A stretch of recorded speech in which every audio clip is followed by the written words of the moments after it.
think the overall concept of creating a framework when pricing a property makes conversations a lot easier. And it makes it look like, you know what you're talking about. Most people out there, agents may just say, hey, well, here's the price, or here's the range, what do you want to do? Or, and then them tell you, hey, well, what do you think? And if you don't really have a specific framework and then also a setup for an expectation of an adjustment, then you potentially come into a hard situation.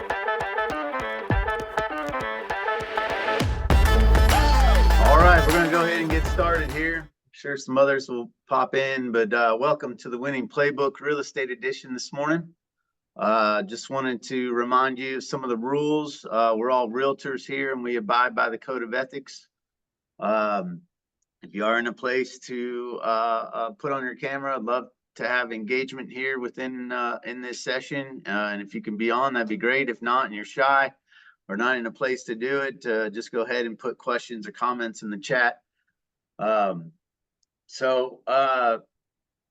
what I understand, Rick's been kind of going over what, or recapping a little bit of what Dr. Ben and Matt have been doing on BOP Live on Thursdays.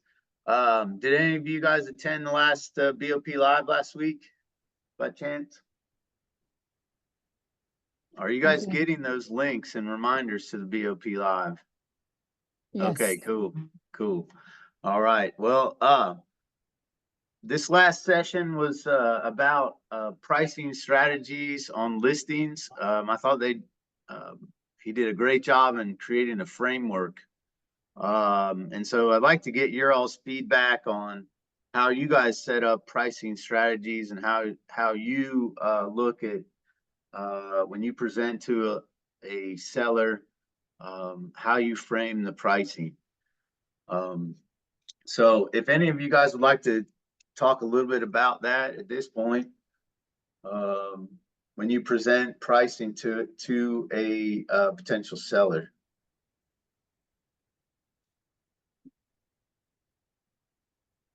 If no one wants to start, I'll start. So for me, what I usually do is, I usually set a range for the pricing.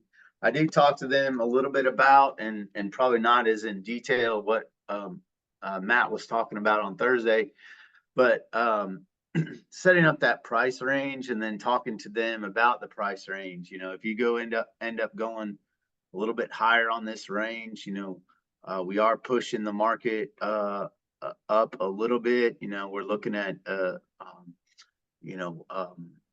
higher end of the price range. So if you do go with this price range, just know, Mr. and Mrs. Seller, that we will typically know fairly quickly if we are pushing it up too hard, or we're right in range.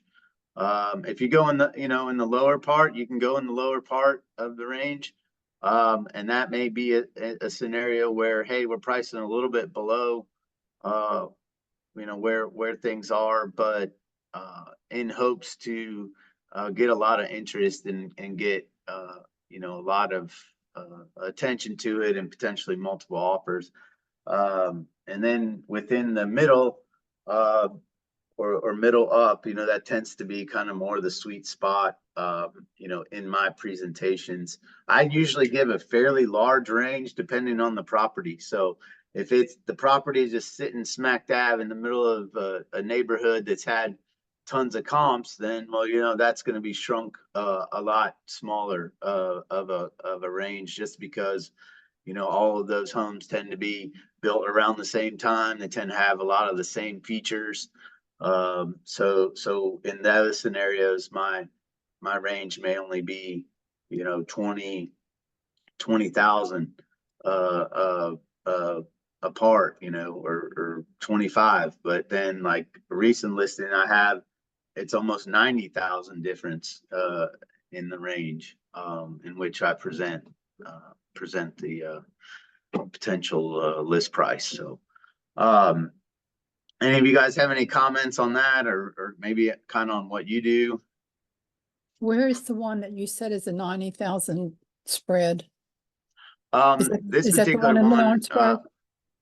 no, this one ended up being more in a rural town in Fayetteville, and a little bit, Fayetteville, yeah, okay. yeah, and a little bit higher price property. Did you So find it hard to comp that because it is rural? That's where I have I problems. did, yeah, I did. There's not a lot of, there are not a ton of comps in that scenario. And you kind of have to piece it together from, properties that may not have as much land, or, similar features. And so, yeah, it's fairly difficult. And if you guys are ever in that situation, or you need a second opinion on where you're gonna comp something, or price range, feel free to reach out to Rick or I, and we can help you out with those things. Okay. Do. Anybody else have any comments, or want to share how they present to sellers? When do you decide to go ahead and get an appraisal done beforehand? I think you could do that on a very unique property. I could have done that on this one in Fayetteville, I guess.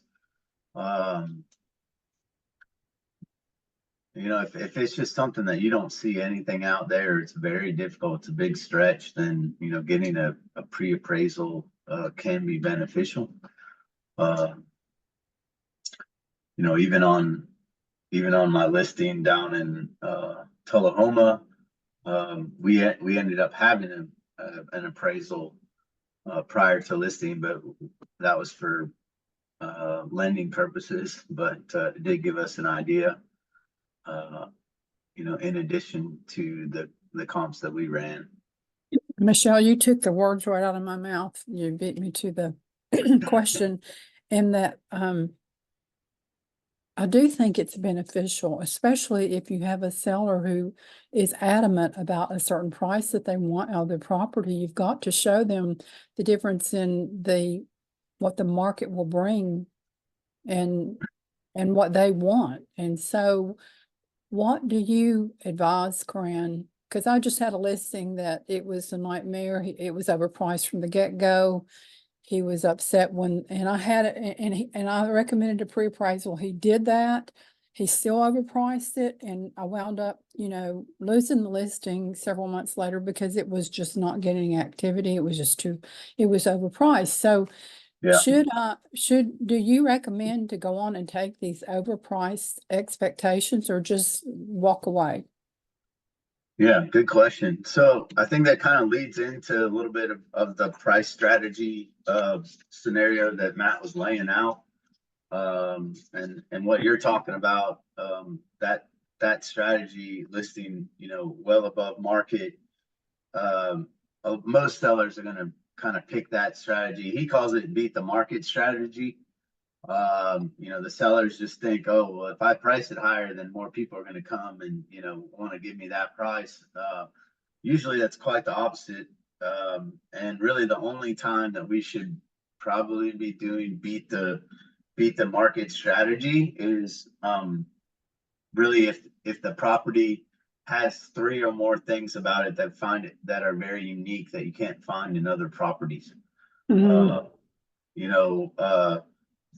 The reason why some of these sellers may be doing it is maybe that they're not necessarily motivated that much to sell.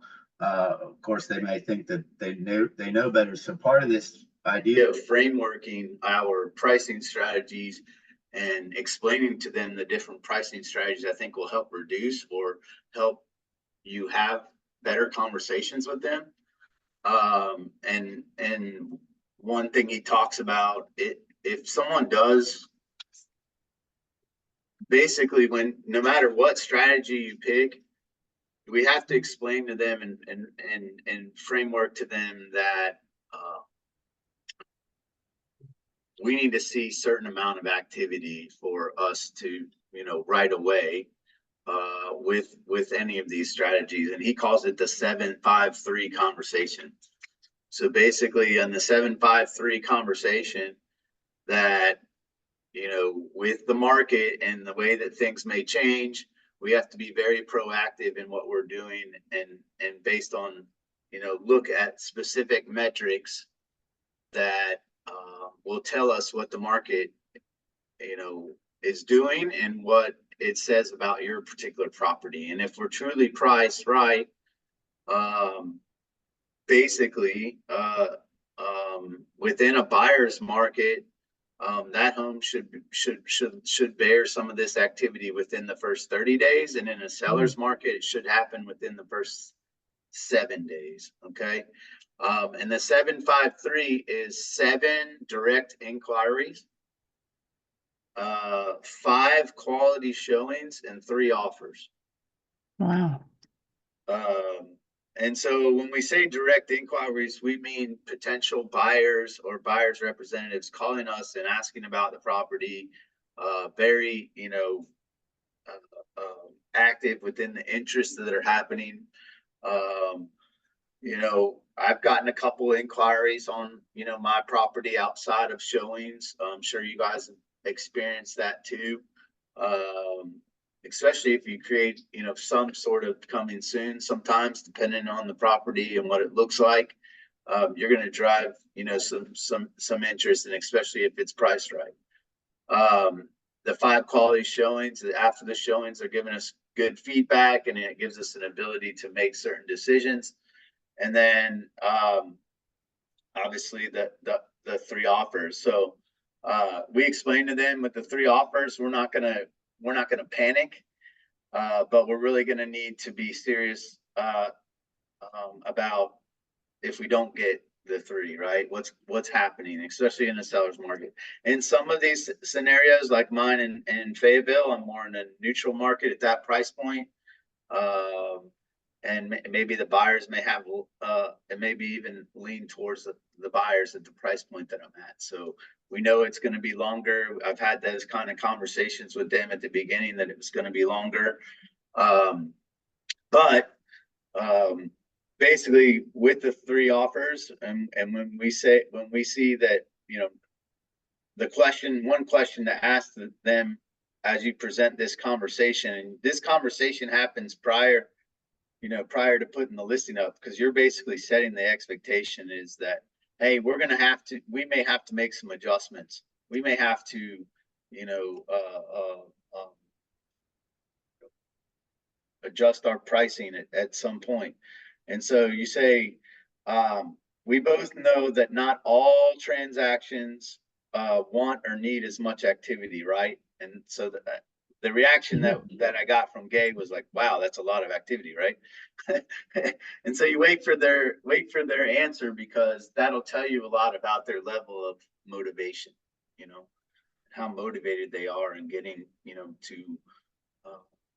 to sell this thing, right away. And you'll also understand kind of what their expectation is in their mind, do they think that their property is going to be that popular or not, this and that. And so within this conversation, we're also going to get a commitment that they want to be competitive in the market. And in your scenario, also in my scenario, Gay, they just really felt like they wanted to, beat the market. And sometimes that works and sometimes it doesn't. And we can quickly tell whether or not that's going to happen. Yeah. And there are some cases where I would say if they're unreasonable, especially after we create a pretty good framework, that it just may not be a listing for us, because it tends to, it tends to put a bad look, right? I mean, Right. as much as we know and everybody knows that the seller makes the decision on the price, it ends up coming back on us. Exactly. And so I would say that it's okay to fire yourself before you actually go and do it, especially if you feel like they're going to be unreasonable the whole time. In my scenario, I had a you know, significant conversations with them. I think in their first mind, you know, they, you know, had seen and heard and thought, hey, this is a great strategy that my, you know, cousin used or whoever it was. And in actuality, I think most properties in our market today, we need to be pricing them in what Matt calls the golden time strategy. So the golden time strategy involves pricing your home competitively right out from the start, right? Typically within 1 to 5% of the market value. And then this golden time is going to be leveraging the first few weeks of the listing. So Katie Jubenville had a listing. We just went live like 2 weeks ago, I think it was. In Christiana, higher price property, and on 5 acres. The house was only built a couple years ago, and we presented them a range that was, I think it was a $60,000 range within there. And we talked to them about the range. They picked a price close to the higher point of the range. But based on the activity, which we thought, one, the condition of the property was really excellent, and two, it's in a pretty attractive zip code, fastest growing zip code in Middle Tennessee or in the state. So we thought, hey, you know, if you're at the top, we'll know within the first 2 weeks if we're, you know, right there in the right pricing. We got a lot of action within the first weekend, and so we knew we were probably in the golden time, and we're she's under contract in a few weeks. So that ended up working good. Sometimes where it might not work, you know, there could be a scenario where we just don't have enough demand out there. That's also another thing to pay attention to, you know, the absorption rate. So look for similar homes and see how many sold in the last 6 months and how many are on the market. That'll give you an idea on, you know, what buyers are out there. Also look at the showing data and see, you know, how many showings are happening for properties at that price point. You can gather all of that data either through Showing Time has the data, RealTracks I think has some of that data. The RPR has a ton of great data. So use those tools to help support some of your pricing strategies as well. And then the third strategy he presented is called the auction strategy. So the auction strategy involves setting a lower initial price to attract, you know, more potential buyers, a larger number, create some kind of urgency or multiple bid process. You know, this could be a property, again, could be any style property, but really probably more of a common, you know, something that a lot of people really like and really want. It could not work in cases where the buyers think, oh, there might be something wrong with it. But I've seen that strategy happen where people have also, it may work, it may be a scenario where somebody who wants to sell very quickly and has a very short time period, you may want to lower it, you know, set the price lower than the market to get that thing sold quickly. So that's a conversation that you have with those sellers and what their timeline is and what does that look like.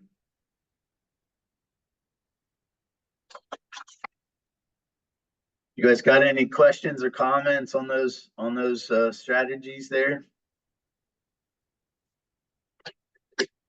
Do you have like a certain time frame? I mean, can you put like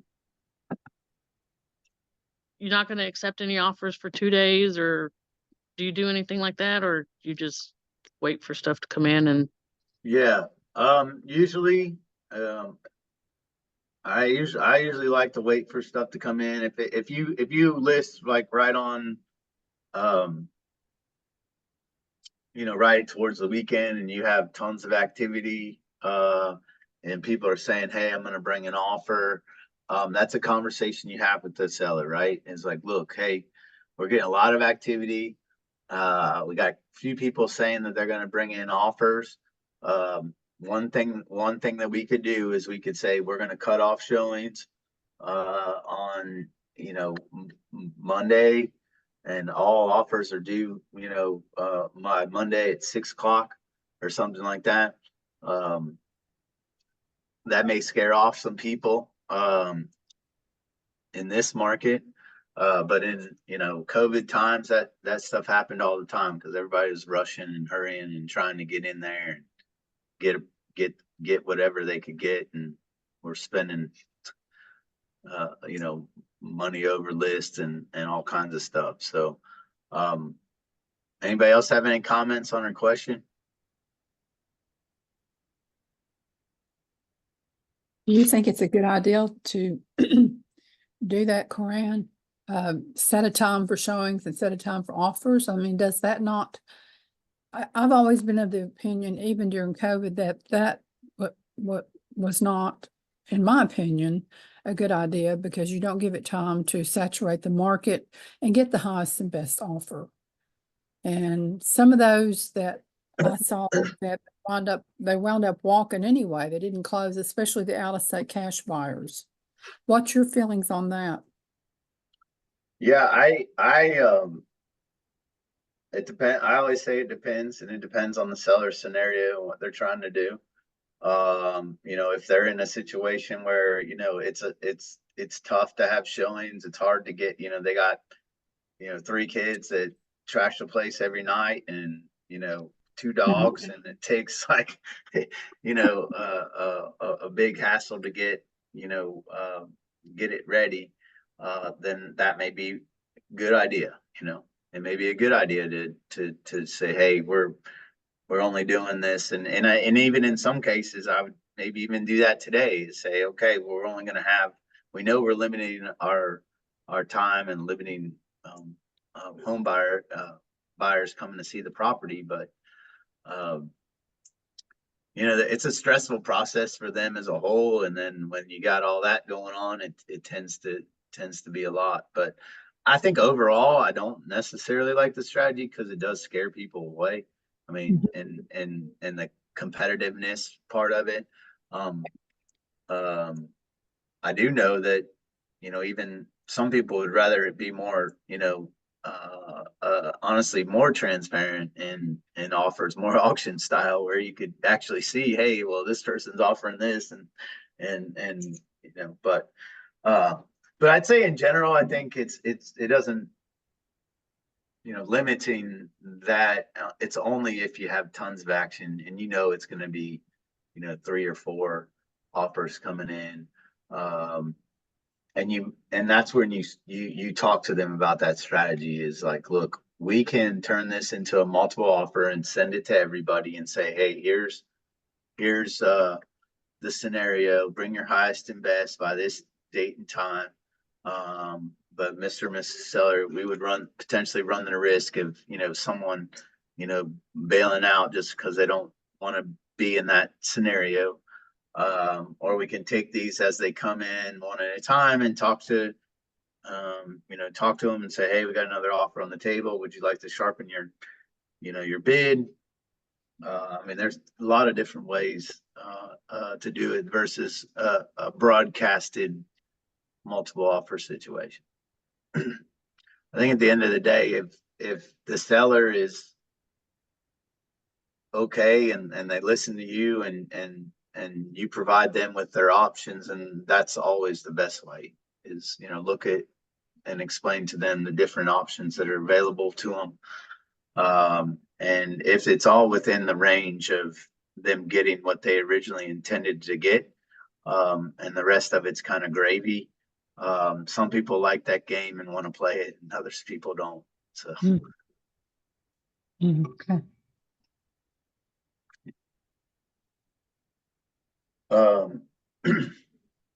I did like, and I'll probably go back and listen to it again, but when Matt explained it, he explains it, of course, way better than I do. But I think the overall concept of creating a framework when pricing a property makes conversations a lot easier. And it makes it look like, you know what you're talking about. Most people out there, uh, agents may just say, hey, well, here's the price, or here's the range, what do you want to do? Or, and then them tell you, hey, well, what do you think? And if you don't really have a specific framework and then also a setup for an expectation of an adjustment, then you potentially come into a hard situation, maybe like even, Gay's experience and some others where, people get mad at you. And you could always reference back is like, look, do you remember this conversation we had? And especially the 753, you can put it in writing, just so they have it after your conversation is like, here's what we're going to do, and here's what we committed to do. And so just keep those things in mind. And then I know Rick's already talked about it is, having good communication with them and talking with them at least once a week and, talking to them about the strategy that's already, the showings and activity that's already happened on the property, but also any other new things that have come on the market and what they're doing, because that kind of tells you, where you are and what's going on. So as long as you do that every week as well, and present that, then they know that you're working for them, and that you're paying attention to what's happening there in the market.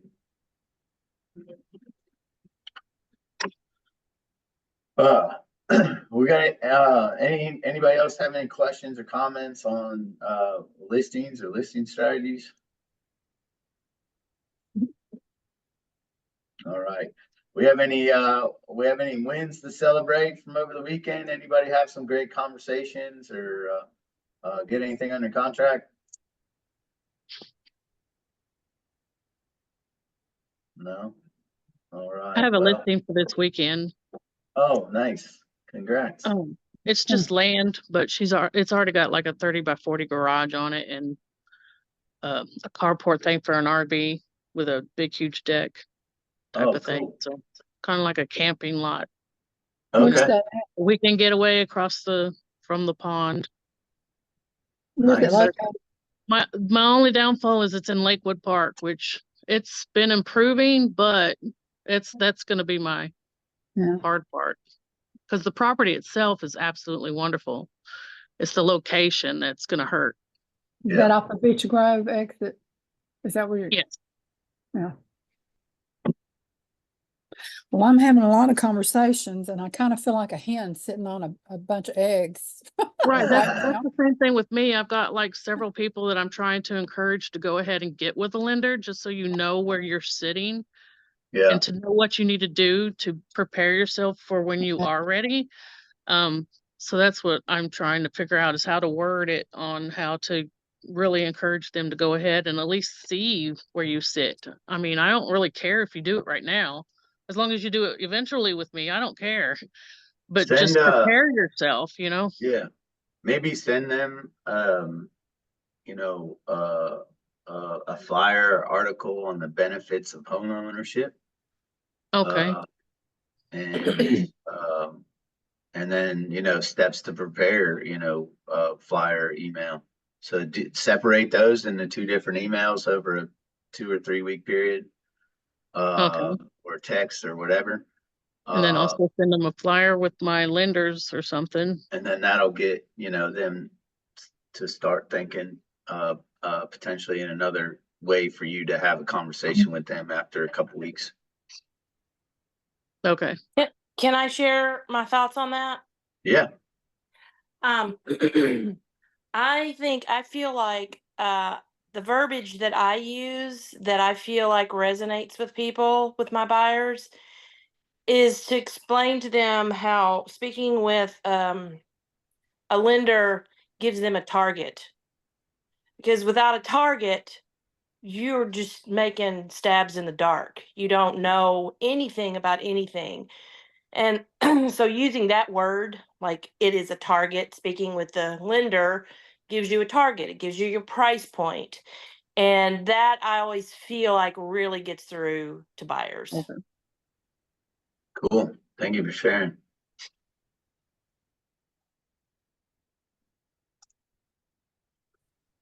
Well, just keep those eggs warm, Gay. One of them will hatch. I actually had one that that applied for their loan over the Memorial Day weekend, and they're like just maybe 10, 12 points away from where they need to be. And it was a good experience because they went out and got 2 prepaid credit cards. So I'm working on that. Nice. I got a referral this morning, believe it or not, at 7 o'clock, which was very good in Christiana. It's land with a house and a workshop on it. So I just feel like it's a timing issue right now for me. I'm working on a lot of things and I believe that it's gonna, when it pops, it pops. Yeah. Cool. I'm hopeful, always have hope. Well, I should have a listing, I think, coming up next week, and it's going to be down off of Manchester Highway, Triple Crown neighborhood. Yeah, Yeah, that's nice. Yeah, it'll probably be in the, I think, low to mid 6s. We haven't finalized on the price just yet there, but great condition property.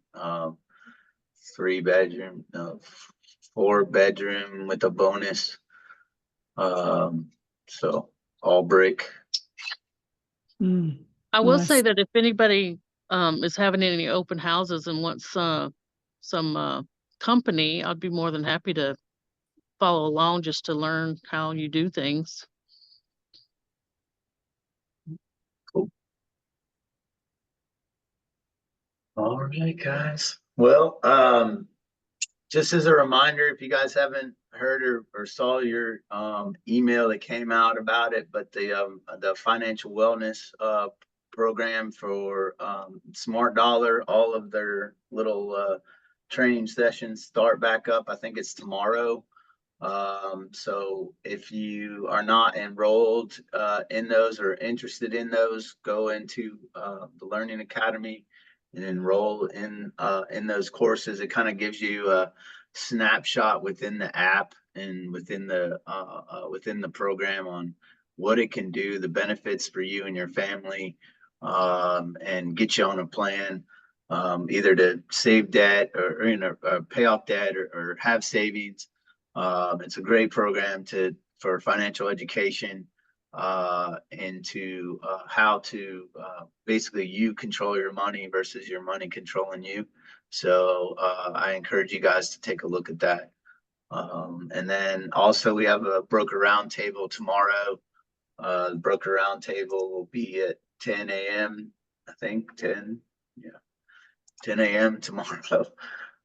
Here at the office. So of course it'll also be broadcasted on Zoom, but hope to see you guys here for the broker open tomorrow, or broker roundtable tomorrow. All right. Okay, You guys have a great week. thank you. You too. Playbook. Talk to you later. Have a great week. Okay, see you later.